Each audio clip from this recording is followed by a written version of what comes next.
Welcome to Laughter for All. It's the podcast with comedian Nazareth. Oh, hello, and welcome to another episode of the Laughter for All podcast. I am comedian Nazareth, and thank you for joining me for episode 199. 199. So next week it'll be episode 200. I don't know what I'm going to do. I'm going to try to do something special. I'll figure out. Let me figure the time. It's just been crazy because I am a co founder of two ministries and on the board of others. So ever since the beginning of the year, I've been either, getting reports done, budgets, meeting with my boards. So it's just been crazy, but it's so good to. I had couple shows this last week for Valentine events. It was wonderful. I had a great time, and this is where I'm at. I want to get into the show real quick because I have a friend and she is amazing. She's on my board, but she's also been a friend for a while. We go to the same church. She was in corporate America for 30 plus years. She's self-led to start a travel ministry in November 2021, and you will not believe how fast she grew this company because she was in corporate America. She was running 200-300 employees under her. She's just very, very smart, and since then had a faith-based trip to Greece for missionary journey, and many set for 2024, 2025, and 2026. In next week probably, or in a couple of weeks, she's going with her husband on 59 days in Europe and the Caribbean. So she is getting so much experience. She knows about cruises, she knows about Europe, she knows about Greece, she is about the whole world. So please meet my friend Kristina Olney from Olney Travel. Hello, Kristina. Hi, Nazareth. Thank you so much. Oh, thank you so much for joining me in this.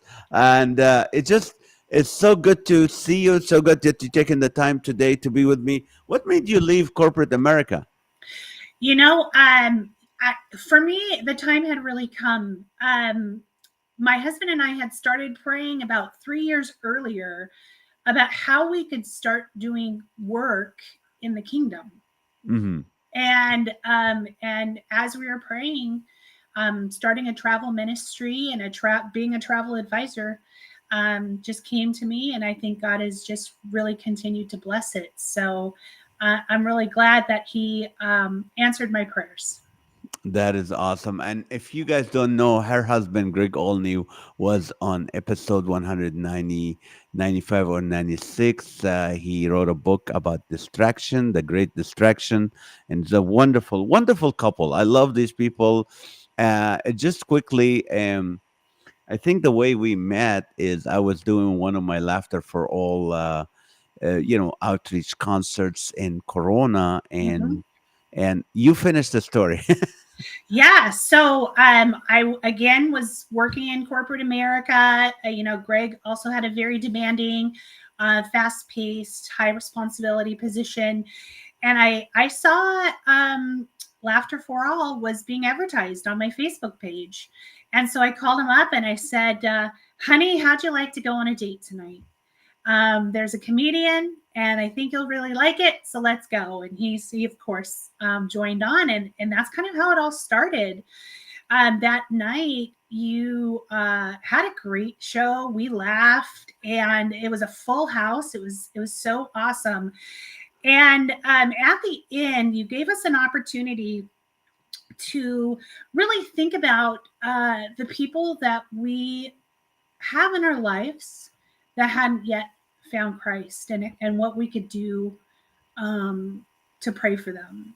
And it really impacted me. I was truly convicted after that show and just started praying diligently. And then afterwards, God blessed that. God put people in my family members' lives, and they were impacted and came to Christ. And so ever since then, it's easy to say that I would give much of my time to Laughter for All, as much as I can, because I'm very grateful. Thank you so much. Yes, Christina, I asked Christina to come on the board of Laughter for All. But last year, Mhm. when we had the peace of mind and we weren't worried about what's going on in our homeland, um, I used all my points and my travel, all the credits I got for traveling and being on tours to go to Europe. And I went to Christina and she gave me some great, great pointers and really made a difference in our trip.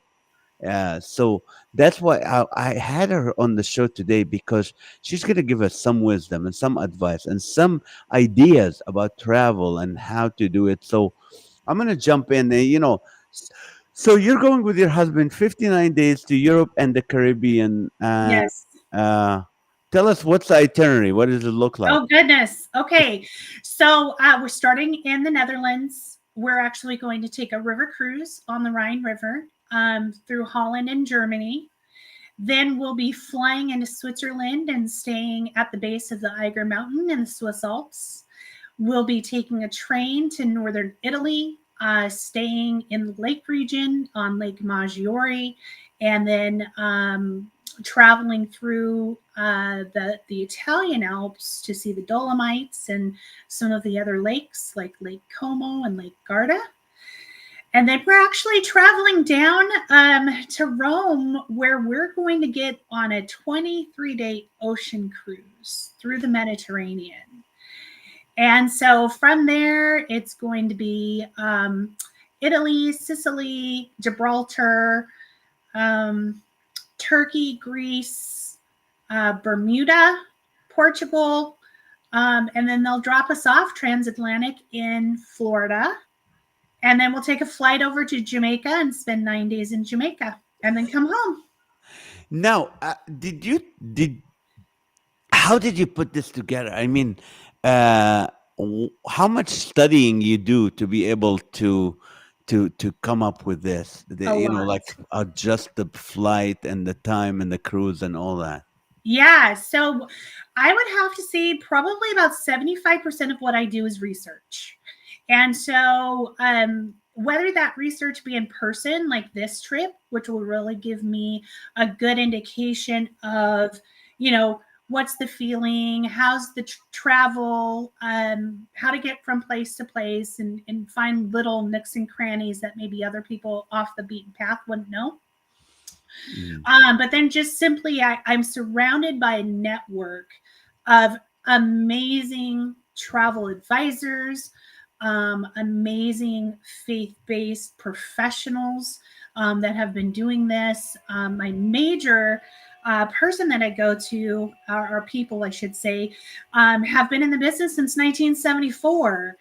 Specifically and only in faith based travel. So, really, what I like to do is I love to coordinate group travel to take that burden off of ministry leaders, pastors, or even just people who have groups that like to travel together and do all the logistics for them. But yeah, research is a big part of it. That's right. That's one of your specialties is Mhm. faith-based travel. And what I mean when we say faith-based travel, what places are we talking about? Yeah, I mean, so there's so many. Basically, you can give individuals the opportunity to teach where the biblical events took place, to Uh-huh. pray in spiritually moving places, and to share really the entire world as God's creation with their church members or friends and family. And so there's definitely Paul's missionary journeys. That's through Greece and Turkey. There's the seven churches of Revelation.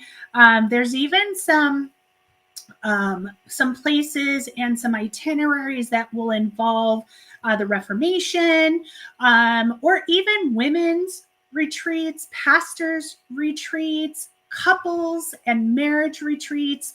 So all of these are available as faith-based travel. That is awesome. Of course, also the Holy Land when things get Yes. settled down. And now, what is right now? I mean, when someone said, "Okay, what is okay," like what is the top destination right now? They're trending. Like now, where's everybody wants to go this year or next year? Italy. Italy. Why? Italy. Italy. Why not? No, I'm kidding. So Italy is great because not only is it so rich in history and biblical history as well, but I mean, you've got the food and the language and the culture and the weather and everything in between. So this will actually be my fourth time to Italy when I'm able to go in March. So I could say I fell in love with it, and it is the number one requested destination that I have. I also have a group leaving this July that I'm actually still taking registrations for that will be spending 14 days in Italy, starting in the north and ending on the Amalfi Coast.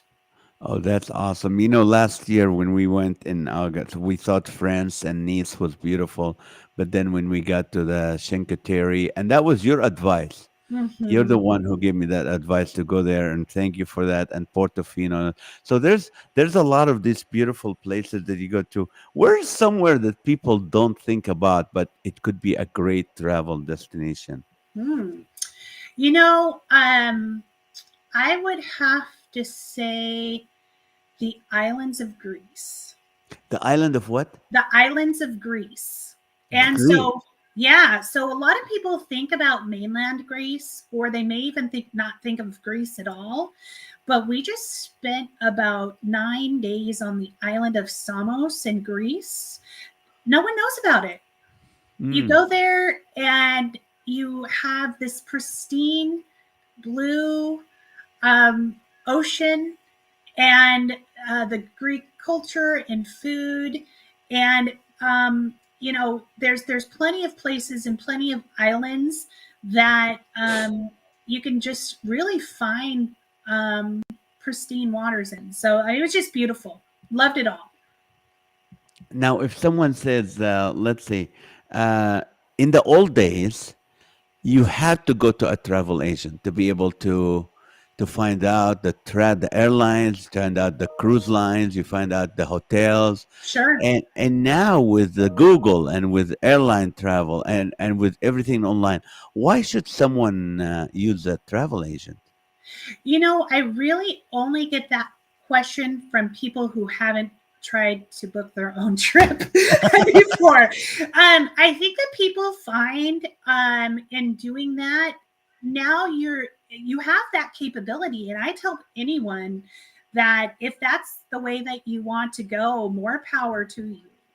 But there's an overabundance of information, and some of that information on Google may be good, some of it may not be good, but you're not really going to know until you have someone who's doing it every day. It's 100% of what I do, and so you're going with a sense of well, it may turn out how I think it's going to turn out, or it's not. And so I would just say the overabundance of information would be the hardest thing that people are experiencing nowadays. right? And I highly recommend going with someone who knows, because sometimes like you can get a and we had this experience. We had this hotel that we thought it was a great idea and it was reasonable. And we went there, and that same day we got out of it. And so Mhm. when you go with a travel agent, because a lot of times when people come back, they tell you what they liked and what they didn't. So you have that Sure. idea. Now, what if someone he said, they said, I don't have a lot of money to travel. Mhm. What do you recommend to these people Yeah, I mean, I love to travel on a budget. So on a here's budget? what I recommend. Okay. Give yourself some time, make yourself a budget. Know what you can spend. That will keep you from, overspending, or, getting in a place where you start the process but can't finish it, right? Right. And then first thing, buy your flights. Bam, one thing off, right? And The then the second thing you do is find your locations. And so there's a couple of trusted, tried and true places that I go to book my own stuff. And when you're there, don't be afraid, if you're traveling on a budget, to stay in a studio apartment. Those are available, which are great, especially if it's long term. Don't eat out every night. Go to a grocery store, bring some things back to the apartment, and just kind of hang out that way. But yeah, I think there's a lot of things that people can do to travel, even if they don't think it's possible. And I actually have a story about that. There was a gentleman that I was talking to back in 2010 when I took my very first international trip to Europe, and and I said, "Oh yeah, I've got to take this opportunity because I don't think I'll ever be able to travel." And he kind of looked at me like, "What do you mean? You're not you don't think you'll ever be able to travel?" I was just like in that mindset of it was too expensive, never going to be able to happen for me. I was a single mom with two boys at the time.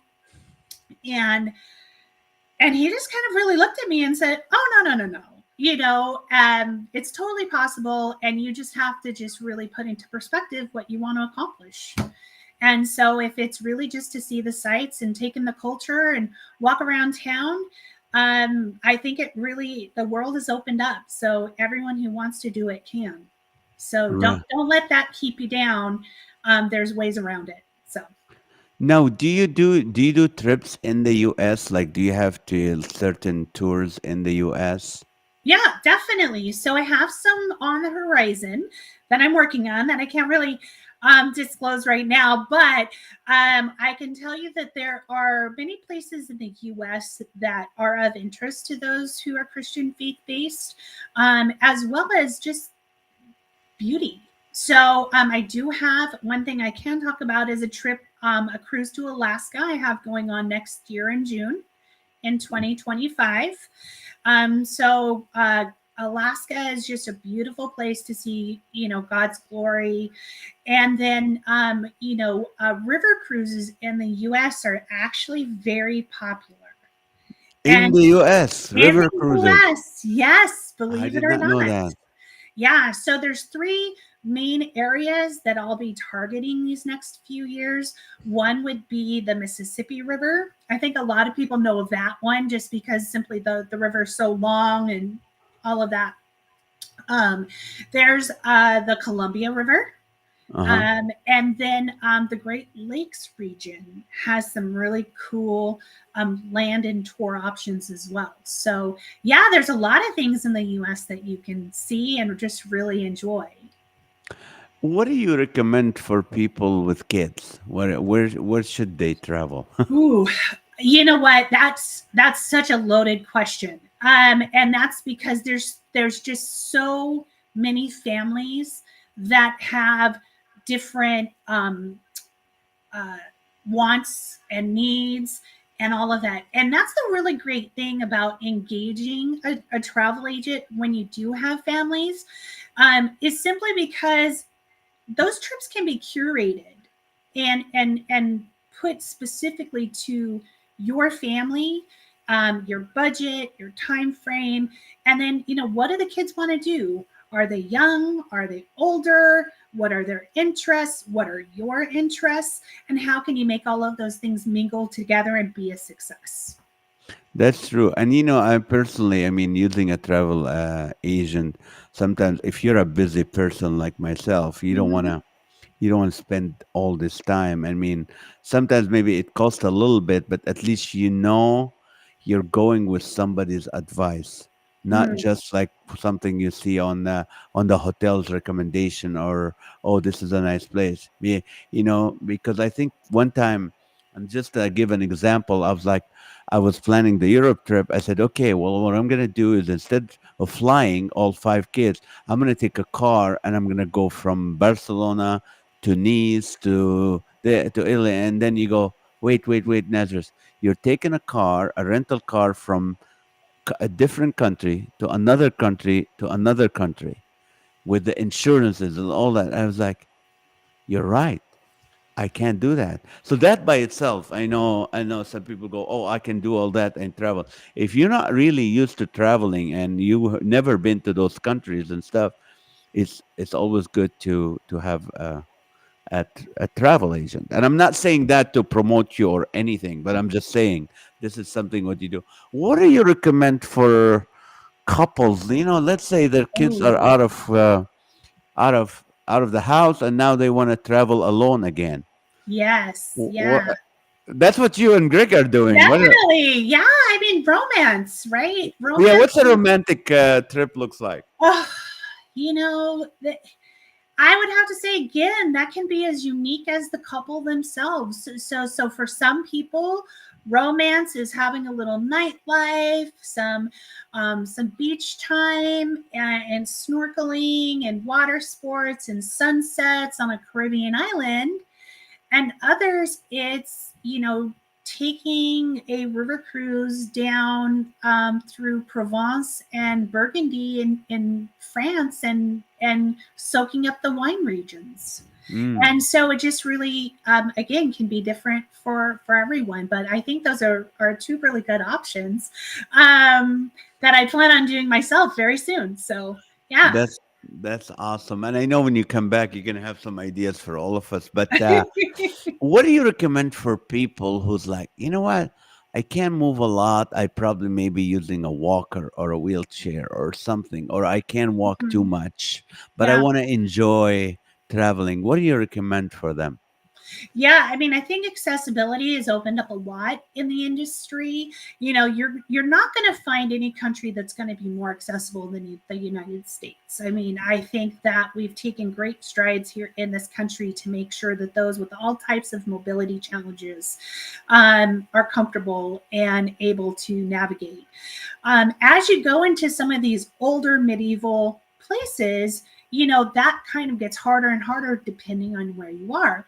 And Mm, so the knowledge of just kind of knowing where are those easy places that might have even pavement, not cobblestones, oh, maybe even wider areas for people who are either on wheels or using some sort of mobility device. So when you're looking at different countries, that's something to consider. But then vice versa, I think a lot of people who would like to have that level of comfort of just knowing, like, hey, I'm going to be good. mm, A lot of them choose cruises, believe it or not, because you're coming back to the same room every night.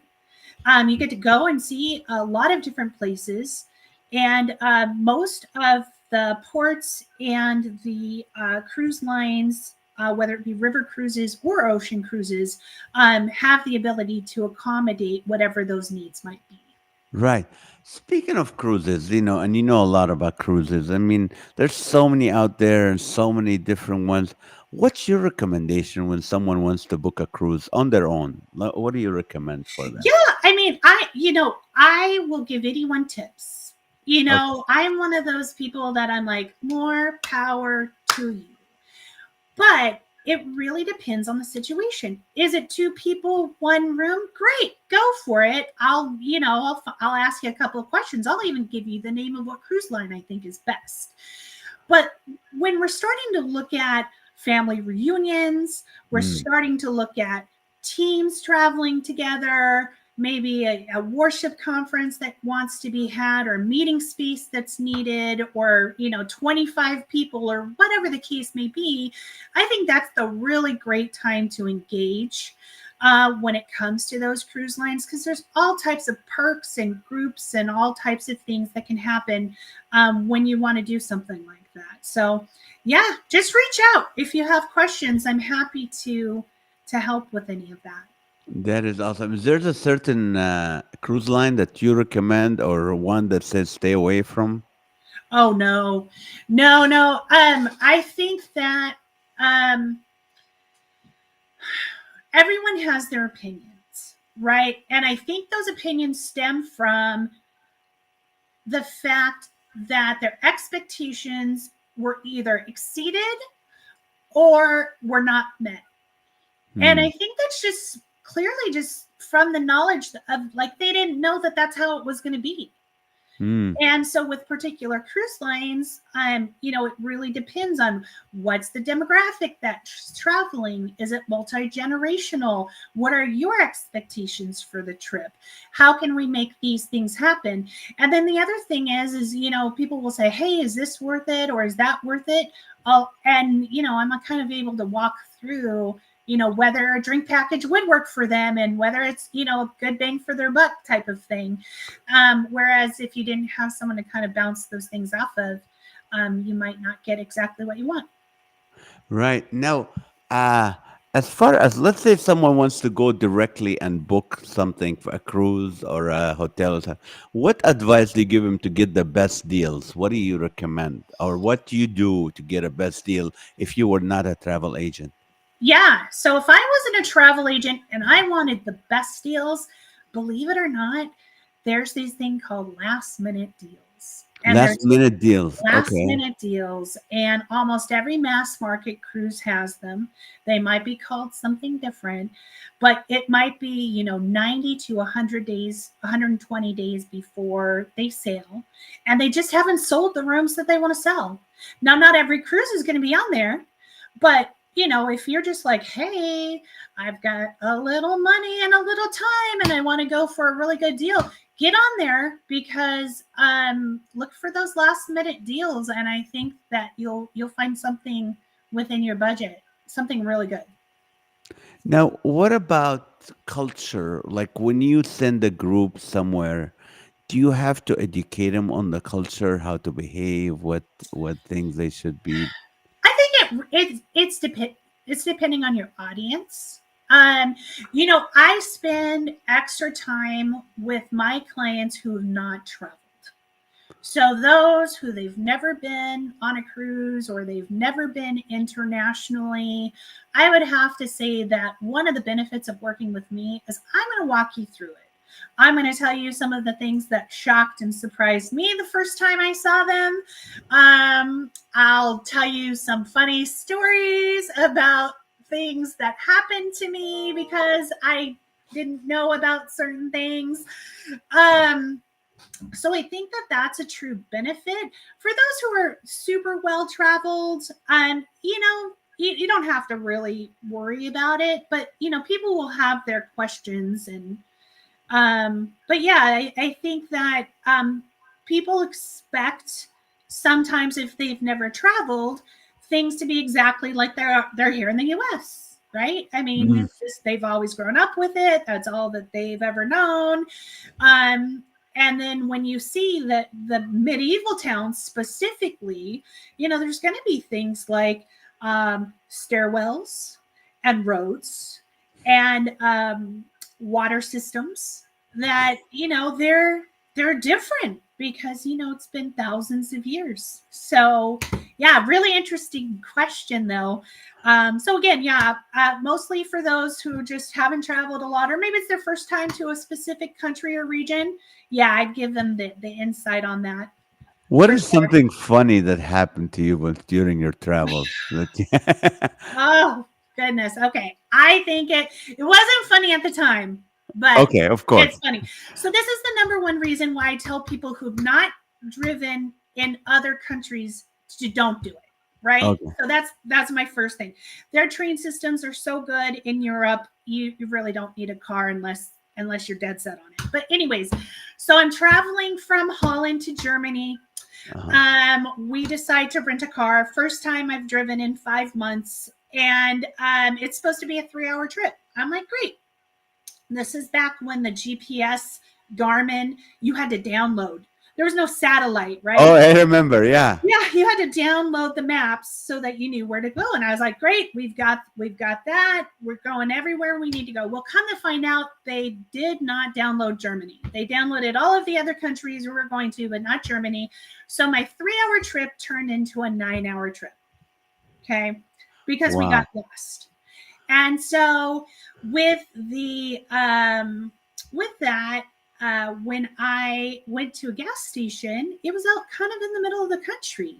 It was, they spoke German, not English. It wasn't a touristy town. So basically, I asked for a map, and was looking for Cologne, Germany, and couldn't find it anywhere on the map because they spelt it Koln, not Cologene. Oh, So I finally got to my second gas station, and the guy said, "Oh, it's just over that bridge." I said, "Great, it's over that bridge. I'm going to go over that bridge, and I'm going to get to where I need to go." So it's raining, it's dark. I've been on the road way too long. I go over the bridge. I end up in the city of Cologne. I'm great. This is where I need to go. But it's all in German. They're all, all the signage, all of the turn rights and turn lefts and whatever it was that they were saying. I couldn't read any of it. And I said, well, this looks great. I think I'm going to get where I need to go going this way. And so I got on it. I made a right. And then I ended up going over the bridge back to where I came from. wow. So I went back another time. And instead of turning right, I turned left. I said, great, I'm going to find where I need to go. If I turn left, I'm just going to find it. So I turned left. I ended up back on the bridge over. So I went over that bridge 6 times before I finally stopped and found a place to stay. So, hey, everyone has their story, right? Right, but yeah, if you don't have to get a car. I don't think in Europe you need a car. I did in France a little bit because we were going to what do you call it? We were going to Saint Tropez, and we went to Right. Monaco. So that's Mhm. the only reason I said, well, you know what? It's 2 hours each way from where the hotel is. So I rented a car for a couple of days, and most of the cars are stick shift. So if you don't drive stick shift, you don't Right. do it. Most Let are me manual for sure. And then, along with that, I think there's some real benefits to a car, but you can have a self guided trip, you could have a private driver. There's lots of options that will really increase your mobility when it comes to getting around those smaller places like that. Right. Let me just take a switch to Sure. something else and come back to travel. You said you were in corporate America, you Mhm. were doing very well, and then you quit or, decide, oh, I'm done with this. And you Mhm. started the travel agent. What do you recommend for people, men or women, who maybe right now they're already done with their 30 years of work Mhm. in their companies? How did you get to choose the travel, or what do you recommend for them to do? You know, honestly, pray. I believe it or not, I did not, it was not like this lifelong dream of mine. I was just praying, like, God, okay, kind of show me the way. And I really feel like he did that, and I'm grateful for it. But stick with something you're passionate about, something, that old adage that just says, if you're doing something you love, you never work a day in your life. Yeah. And for me, that was travel. I got bit by the bug in 2010, and never looked back. And even in my corporate days, as I was talking to employees and they wanted to chit chat, I said, look, I'll talk about 3 things if you want to chit chat: gardening, fishing, and travel. So it was already something that I loved talking about. So it just feels really natural. Now, what do you call it? Right now, your husband is leaving his work to join you in this, That's and true. and how difficult is it going to be to have someone that you're used to see each other in the morning, then in the evening, and Uh-huh. then to be there all day with you? What is that going to be like? Well, I guess we'll find out. No, I'm kidding. Um, you know, I it's great. It's great. And to be honest, he's doing this because I just kept nudging him, like, honey, I'm home. Don't you want to be home? Don't um along with that, as an author, he got the opportunity to have a great deal of exposure with his current book that's out right now, The Great Distraction. Yeah. And so, yeah, so even that, God is just putting all of the pieces in place to help sustain us. And to be honest, another thing that worked for us is We've been kind of on the financial front planning for quite some time, taking strides, getting rid of debt, those sorts of things, so that when we do travel, we don't have those things concerning us. So that's Mm, helpful too. that's good. Now, let's say, okay, so here's a pastor that comes to you and say, "Hey, listen, I want to take a group of my church Hmm. on on Paul's journey, or for Sure. and what what do they do? How do they, what do you do from that point on? What do you do? Yeah, I think so. If anyone's interested in traveling and they have a group like such as a pastor, it's really about sitting down and just finding what's important to them. What have they done in the past? What haven't they done in the past? What's going to work?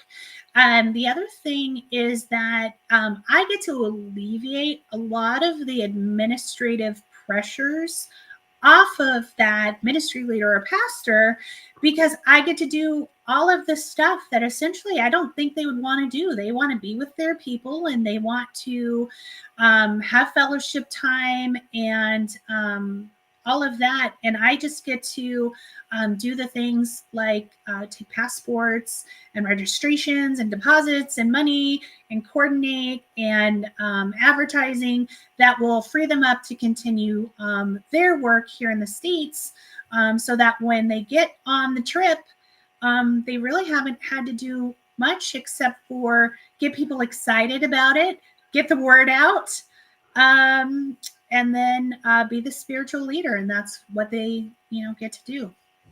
That is awesome. And what do you call it? Let's say, if what do you think of travel insurance? Every time you either book a ticket or you want to book do you recommend travel insurance? I do. I do. Any travel is risky. It just is. Whether it be flights, accommodations, weather, things that are just simply outside of our hands. And so I do recommend travel insurance at varying levels, because there's a lot of options out there. And some people already even have protections, that maybe they have a travel credit card or something along those lines that has a level of protection on it. I just say, compare apples to apples. Not everything is the same. And then look at your basic and individual needs, your family needs, rather than going with just whatever someone else has. Yeah. Let's see. So you do recommend. Okay. What as far as safety and health, what do you recommend to people when they travel for safety? What do you recommend safety wise? Yeah. I mean, I think just be aware. Be aware of things. If it doesn't pass the sniff test, you don't need to stay in that specific area. Being from the U.S., we've seen things, and doesn't people don't change too much when people are people. When you if their plan is to be criminal, then they're going to be criminal wherever you are. So just be aware. Not don't be flashy, right? And just enjoy yourself. But also, there's the Department of State. If there is a country that has specific safety concerns, and they would stop you from traveling or recommend you not traveling to that country, you have to make that personal choice. Mm. I'm never, as a travel agent, going to tell you what to do, but I will tell you where to find the resources so that you can make your own informed decision. Right. For example, like for us, it was always every time we went to Europe, I'd always have those what do you call it, little pockets inside my pants or Oh, my sure. shorts. Yeah, for pickpocketers. So I've never, we never been, no, nobody ever pickpocketed us or took our, lost anything. But I know a friend of mine that was traveling, and the minute he got to, I think, Spain, Hmm. and he had $10,000 cash in his pocket, and boom, Oh, it was oh, gone. I know, wow. it was like, ah. So Oh, yeah. I wouldn't recommend that for sure. I mean, that that's a tough. I'm sorry for whoever that was. That's a tough. thing to go through. But yeah, things like traveling with the travel card, putting travel advisories on so people know where you're going to be and which chargers are authorized and not. Taking extra steps to keep valuables in an extra layer of protection, such as you said, and look, it worked for you. You've never been pickpocketed and you've not lost anything, and so I mean that's a great track record. So, but yeah, I think that, making decisions that would put you at any extra risk is really important. Right. If Like you have, for instance, yeah. really quick, like I don't travel with my jewelry. Okay, that's good I don't advice. travel with my jewelry, period. I leave it here and I go without jewelry when I travel abroad. So that's just something that I do. Something that Greg does is he wears that same pouch, and any passports that we have, so any documents that we need to protect, or any large amounts of cash that we may have in euros or whatever currency that we're using, he does put under an extra layer of protection on his clothing. So, Okay, what would be a good length of trip without people getting bored? oh, I'm never bored, and I'm going for 59 days. Yeah, you are Um, different, but for the average normal person. Yeah. So it really depends. So I've seen that short trips for families, 4 to 5 days, are really, really great, especially like if there's little ones. I've seen for those who are engaged in work and may only have vacation time, then maybe a 7 day trip would go. And then those who have free time, maybe retired, they're like, yeah, let's do 14 days and get it that way. So I think it just really depends on what stage of life you're in and what would work for you or your family. Right. If you have to choose a cruise to Alaska or to Mexico, where would you go? uh Oh, between Alaska or Mexico, because I'm Uh, doing both actually in the next 12 months. So I have Alaska in June next year, and then Mexican Riviera in March. So can I say both? yes. Okay. Good. Now let me ask you this, and because those are trips that you are planning right now, and Sure. I want to just give us a little comments on them. The the first one is let's see. Let me put. Okay. Oh, Yeah, the okay. splendors of Italy. This the Okay. Splendor of Italy. What is that? What is that trip? Yeah, so Splendors of Italy will be a 14-day trip starting in northern Italy, going all the way down to the Amalfi Coast. We'll be traveling through biblical history as well as some literature history in Verona with Romeo and Juliet, Oh, and the lake regions, and Venice and Florence and Rome and the Amalfi Coast. But then we'll also see many things that will be tied in with the book of Romans and other biblical history. So, Pastor Doug, and his wife Maureen Hewson will be leading this trip, and they have opened it up for any other like-minded individuals who want to join in and just be with some great people as we travel through Italy. This trip is under $6,000 per person for a 14-day trip. 14-day trip. Does that include airlines and It everything? does. Yeah, it includes airline, breakfast, dinner every day, all of the guided What? tours. Wait, it has dinner as well. Yeah, yes, it That's does. that's amazing. Normally they just do breakfast and let you handle the rest, but breakfast and dinner every Yeah. day. So the goal here, because it's a fully guided tour, is to present it in the most all-inclusive way possible.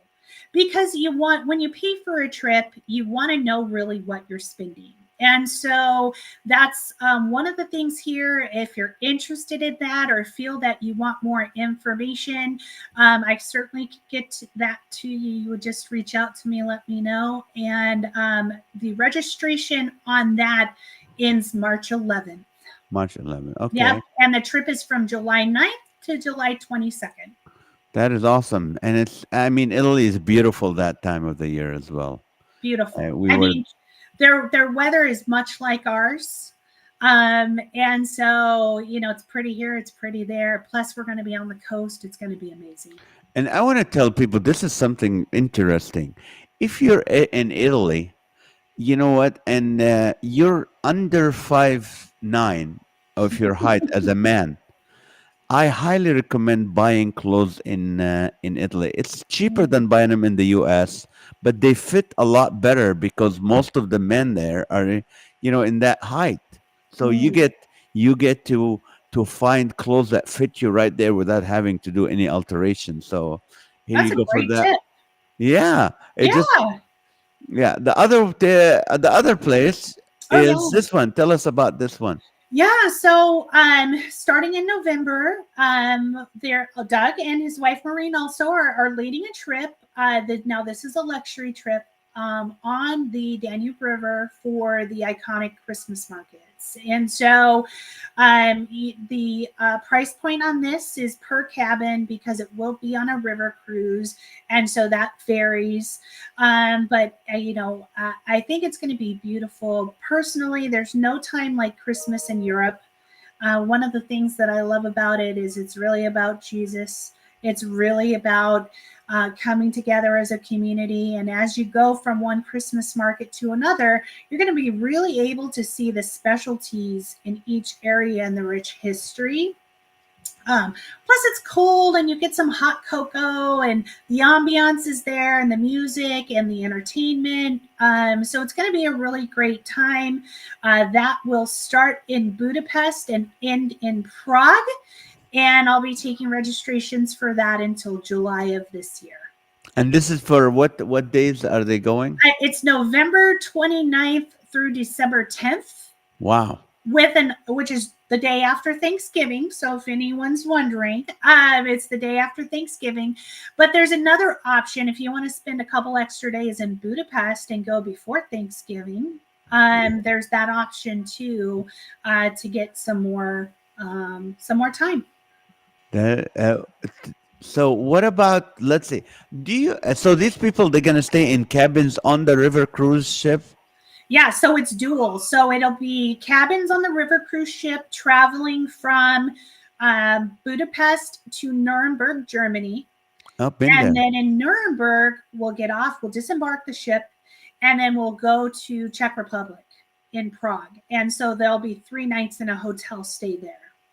Oh, that's nice. That's nice. I Mhm. did one when I was working in Germany with Mark Gunger. We went through the Rhine River, and we Oh, saw okay. all these castles, and it's just beautiful to be in Europe and to be in these markets and stuff.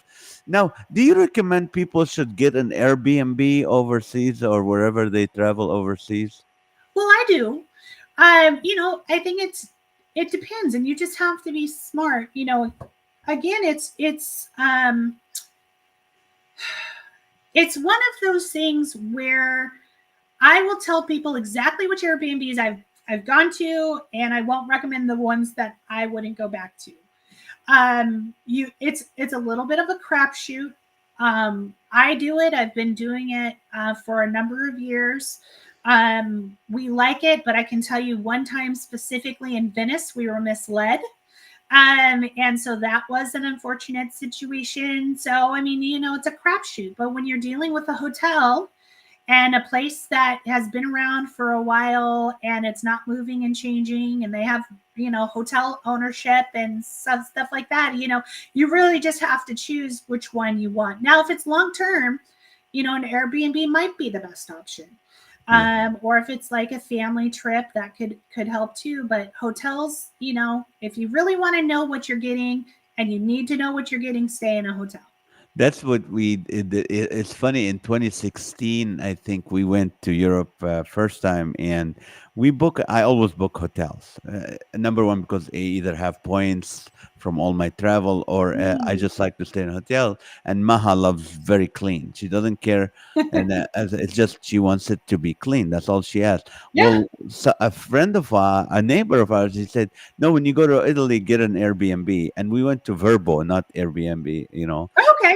So we got one and looked so beautiful in the pictures. Yeah. And the minute we got there, and Maha looked at it, and it was so dirty. There were hair on the pillows, and she just started crying. And I go, I can't do that to my wife. I mean, we're on vacation, so I end up booking a hotel, and and they knew we were stuck because it was already summer, and so we paid double what anybody would pay for that. But so Mm. I always ask people, when you said be smart, I mean, how can you be smart when you're booking like Airbnb or something other than a hotel? Yeah, so a couple of things that I would recommend just as safeguards is making sure that an Airbnb has at least 15 reviews. 15 reviews at least. Yes, and at least 4 stars or above. And so, a third thing that I do to safeguard is just I literally go through and I will read the last year of reviews. The I will last year of go review. through review by review. That's where I find out, is something near a subway station? Is there a grocery store nearby? How am I going to get around from here? Did they run into any problems in the surrounding locations, like feeling unsafe? Because most of the time it's a feeling unsafe type of situation, other than people who have real stories, and that's a real unfortunate thing. But in these reviews, you'll be able to hear, did they feel safe? Did they feel unsafe? And kind of use those three things to really help you decide whether it's something you want to reserve or not. That's good. What do you recommend for a person maybe there's a single person out there and going, I want to travel by myself. I don't know anybody. What do you recommend for that person? Yeah, so I actually have a solo female travelers group, believe it or not. And so you're traveling solo, but not alone. But some Mm, people really they want to do the full solo thing. They want to be alone, and I say that there's plenty of people in this. It's becoming more and more recognized and accepted, and go for it. I mean, I don't think there's anything that would keep me from telling someone who wants to travel solo from doing it. So I think that's a great option out there. And we've all traveled. Maybe we all haven't, but I know I have traveled with people just to travel with people, and I can tell you that sometimes it enhances the experience, and sometimes. sometimes it doesn't. Right. So I don't blame those individuals who want to travel solo, if that's their thing. Now, tell us about how you met the Lord Jesus in your life, and maybe you can Oh. encourage some people as we coming close to Whew. this. Well, mine's kind of a 17-year story. So in when I was 20 and 21, I met a very nice lady who was very persistent and continued to invite me to church. And I very quickly went, studied the Bible, and got baptized at 21 very fast. But I can tell you, as fast as I got baptized, I fell away. Mm, And so I had a solid 17 years after that of living without the Lord by choice. And then came to a place, I think I mentioned, as a single parent of 2 boys. And I had lost hope. I had lost hope in many different things. And I mm, was sitting on my bed one day, and I just said, okay, God, I'm going to submit my life to you because I know your ways are better than my ways. Because look what I've done. mm. Look where I am.